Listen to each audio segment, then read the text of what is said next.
Good morning.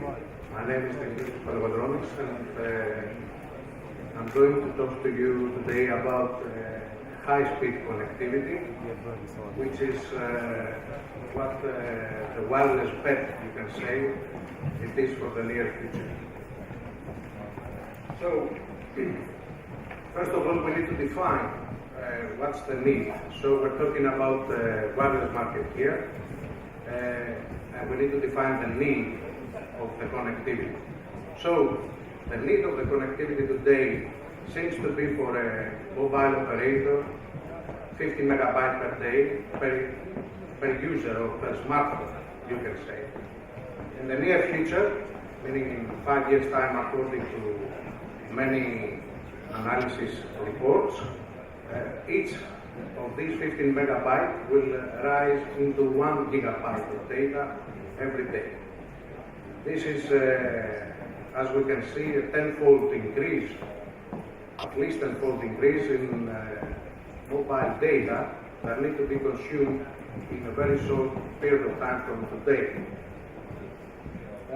The industry is not only the smartphone, the mobile industry is rising in total, meaning that from 6 billion connected devices in 2011, we're going to reach over 24 billion connected devices in 2020. So we have two different wings here of data demand and high connectivity demand. The first one is that the device itself will require high-speed rates. And the second one is that the devices are also increasing dramatically. So that's the bet that mobile and wireless operators need to face in the near future. But near future is not far away from today. Well, according to Qualcomm, this data growth is going to be split into different applications. Of course, we haven't defined yet the killer application, but the experts expect that 70% of these mobile data will be consumed by mobile video. The rest is very well known today, is social networks, is web pages, and general data. Of course, when we're talking about wireless networks, we don't have to talk only about the great demand that is coming, both from devices, connected devices, and also from the data consumption these devices will consume in the future. Talking about wireless networks, we also talk about something that is not stable, that's something we see on a wired line or on a fiber optic. We don't have a point-to-point connection that more or less we can assume what is going to be the demand day to day. We have a random environment. An example of a random environment is the photo you see here. This random environment comes from the fact that these devices are mobile, so you cannot constrain the mobility. That's the concept after all. So in this photo we see that in one lane we have all the devices connected somewhere in the network. And in the other lane we see almost none of devices connected to the network. If you assume that every of the two lanes is served by specific infrastructure, by specific resource. Of course, this is a very simple example to see, but this denotes that the mobile data from time to time, day to day, hour to hour, is very liquid, and this is a very demanding effort for mobile networks in order to plan their infrastructure and provide connectivity. Another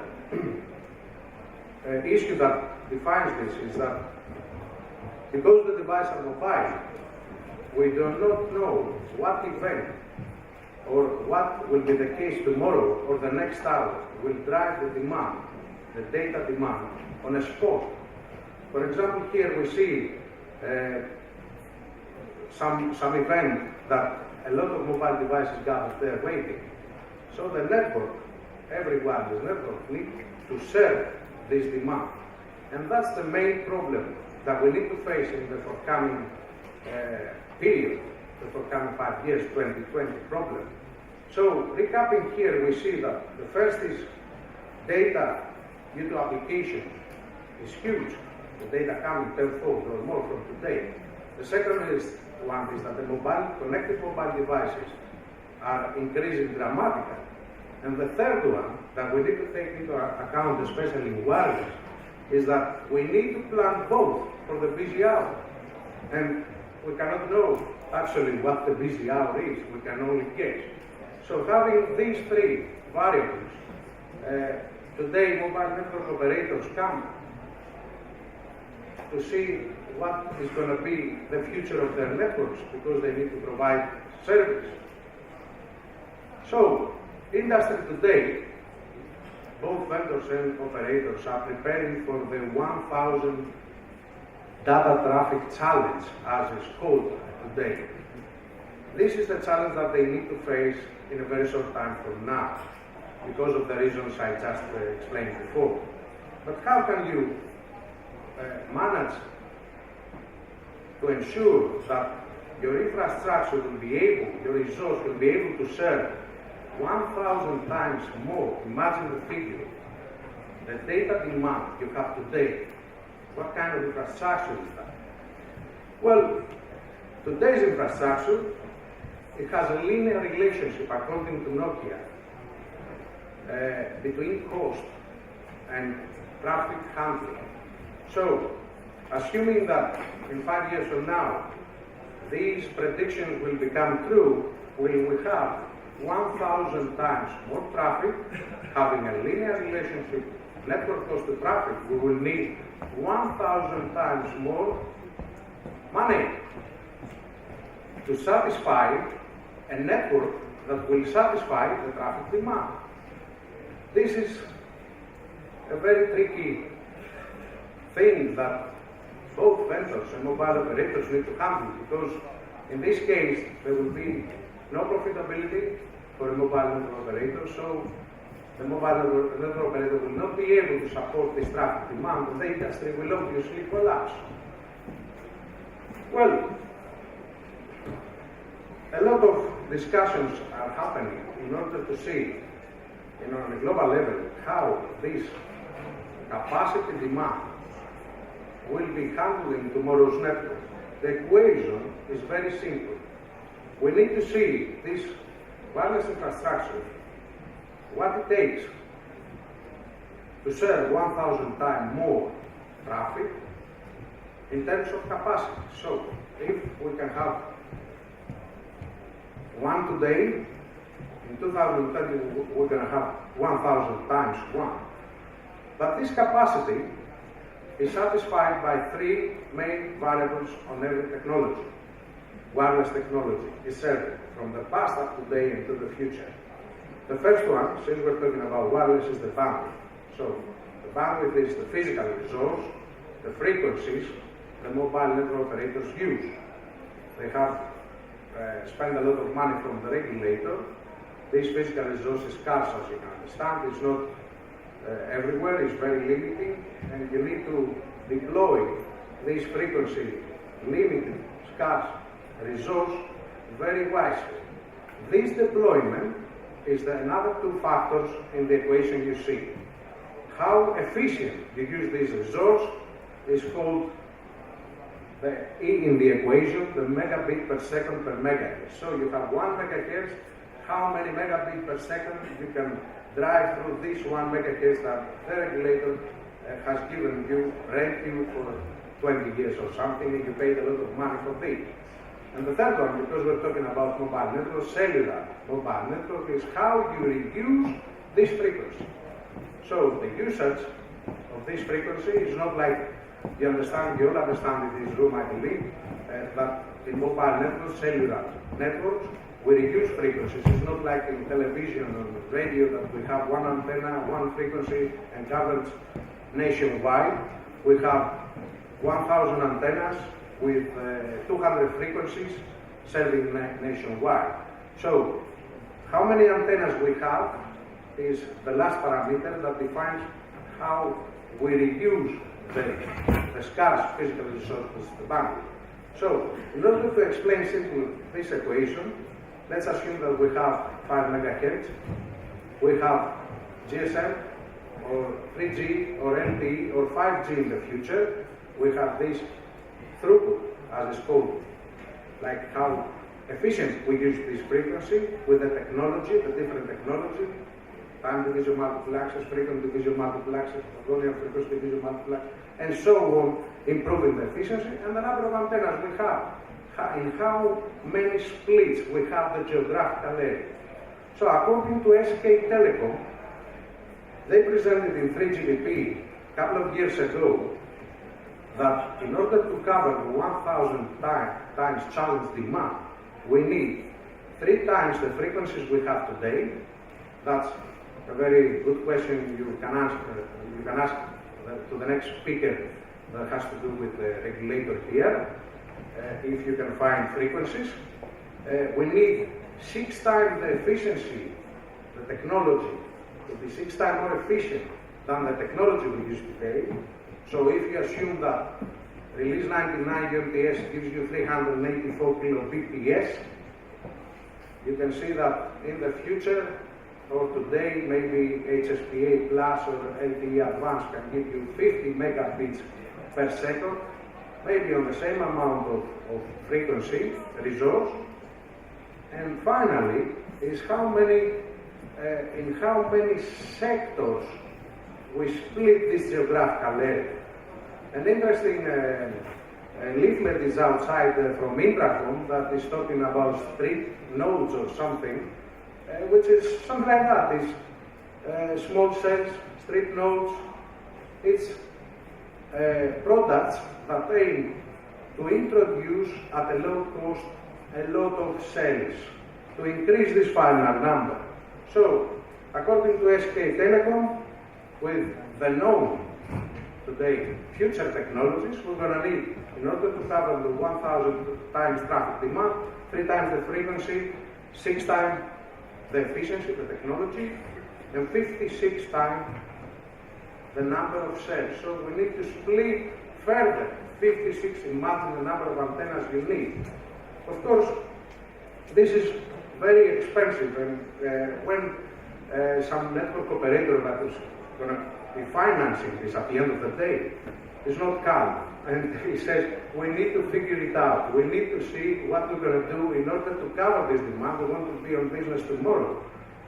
So what we say is, well, keep calm and innovate, something that a lot of companies doing. Fasmetrics is innovating, Intracom is innovating, a lot of companies innovating today in order to cover this dramatic demand that we foresee. So, if we assume, we know, we prove that 1,000 times is not just about adding resources, and meaning adding resources is adding number of antennas or adding frequencies, we see that we can cover this more clever by adding higher efficiency technologies. So, we as a company, we focus, obviously we cannot focus on spectrum because this is the regulator job, small cells or street nodes or whatever you call them, in order to increase and further split the geographical area is not on our interest. We are interested in introducing higher efficient techniques, so to get more out of the technologies. We believe that we need to squeeze out more out of the existing investments and make the networks more efficient what they are today. So imagine that we could introduce a technology that instead of having 56 more antennas than today, maybe in Albania there are 1,000 antennas to cover nationwide on a mobile network. Imagine these 56, they're going to be needed 56,000 antennas, and the operational part behind the antenna.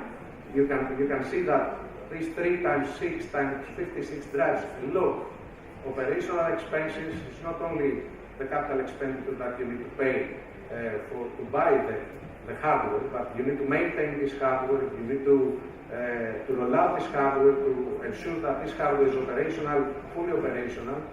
And we believe that innovation should focus in the middle of this equation and produce higher efficient, they give more efficiency to the existing network. Of course, you cannot get away without adding frequencies. You have to add frequencies. You cannot get away without adding network services. But what about adding the efficiency of the existing resource? So now I believe more or less you understand what the problem is with today's connectivity. Today's connectivity, recapping this presentation, is huge traffic demand needs to be served by existing radio access technologies, and existing radio access technologies are very expensive to handle this traffic demand. So our company goes directly where the revenue is produced. The revenue is produced at the antenna point. So when we're talking about wireless technologies, we see that the interface between the user, where the mobile data is produced and demanded, and the network, where the infrastructure, the resource is handled, is the antenna. So this interface needs to be more efficient. In order to have more efficient radio interface, you need to control where you radiate this resource. That's what we believe. We believe that these scarce physical resources need to be radiated properly where the demand is produced. So remember before we said that the traffic is random. Mobility gives us this randomness of the traffic. So we need to follow the traffic. We need to have a resource following the traffic. How we can do that? This is, you can say, as a concept, very simple, but it has behind it some logic. We need to move the directional antenna that drives the radio frequencies and move this where more people are. So if you have 1,000 antennas, we know that these 1,000 antennas do not have an equal distribution, an equal generation of revenue. We know that. A few antennas are highly give high return to the network. A few antennas are for coverage only. A few antennas have very scarce peaks on handling traffic. So what we need to do is to have a system. What we introduce is this system, we call it sonar, that controls the antenna passively controls the following the traffic. So what exactly we do is we scan the azimuth of every second, and through this scanning process, we locate where the traffic is generated, and we direct the scarce resource to where the traffic is generated, and we do that full time. We do that 24/7, and every single hour, this traffic demand fluctuates, and we follow the traffic and we give the resource where the traffic is generated. So that's more or less what I have to say about wireless connectivity demands today and the future, and what we offer to the industry in terms of innovation. Thank you very much.